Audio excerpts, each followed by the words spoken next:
पूर्णिया जिले के किसानों ने मक्के की फसल का उचित मूल्य नहीं मिलने पर नाराजगी जताई है। किसानों का कहना है कि उत्पादन लागत लगातार बढ़ रही है, लेकिन बाजार में उन्हें संतोषजनक कीमत नहीं मिल रही है। इससे आर्थिक नुकसान हो रहा है। किसान संगठन ने सरकार से न्यूनतम समर्थन मूल्य पर खरीद सुनिश्चित करने और बाजार व्यवस्था मजबूत करने की मांग की है।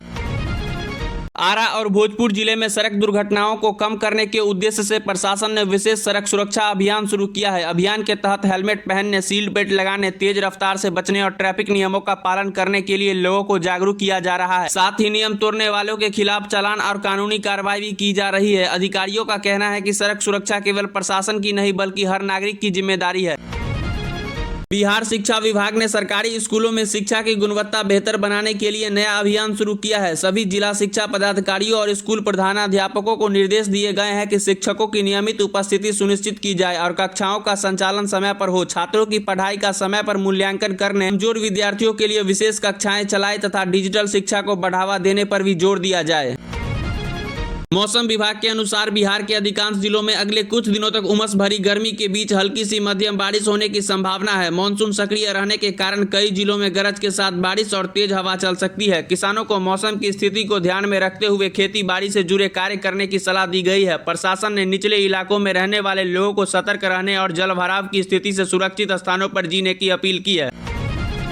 पटना जंक्शन सहित बिहार के कई प्रमुख रेलवे स्टेशनों पर यात्रियों की संख्या लगातार बढ़ रही है। सावन छुट्टियों और त्योहारों के कारण ट्रेनों में भारी भीड़ देखी जा रही है। यात्रियों ने समय पर ट्रेन संचालन, साफ सफाई और सुरक्षा व्यवस्था मजबूत करने की मांग की है। रेलवे अधिकारियों ने बताया कि अतिरिक्त कर्मचारियों की तैनाती की गई है और भीड़ को नियंत्रित करने के लिए विशेष इंतजाम किए गए हैं।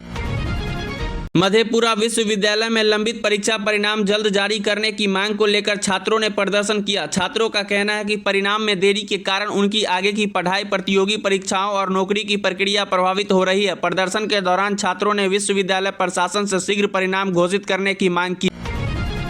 कटिहार जिले में महानंदा नदी के किनारे कटाव की स्थिति को देखते हुए प्रशासन अलर्ट पर है। कई गांवों के लोगों में भय का माहौल है। लगातार कटाव से खेती और मकानों को नुकसान पहुंच सकता है। जल संसाधन विभाग की टीम प्रभावित क्षेत्रों का निरीक्षण कर रही है और कटाव रोकने के लिए आवश्यक उपाय किए जा रहे हैं।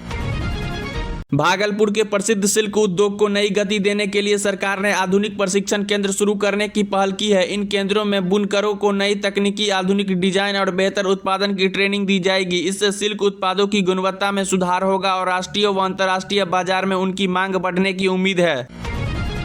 सारण जिले में चल रहे पुल निर्माण कार्यों की समीक्षा के दौरान अधिकारियों को परियोजनाओं में तेजी लाने के निर्देश दिए गए हैं। प्रशासन का कहना है कि समय पर पुल बनने से लोगों की आवाजाही आसान होगी और कई गांवों को बेहतर सड़क संपर्क मिलेगा। निर्माण एजेंसियों से गुणवत्ता बनाए रखते हुए तय समय के भीतर काम पूरा करने को कहा गया है।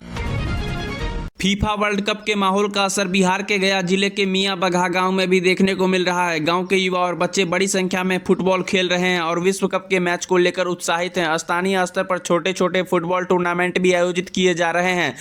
खेल प्रेमियों का कहना है कि क्रिकेट के साथ साथ फुटबॉल की लोकप्रियता भी तेजी से आगे बढ़ रही है।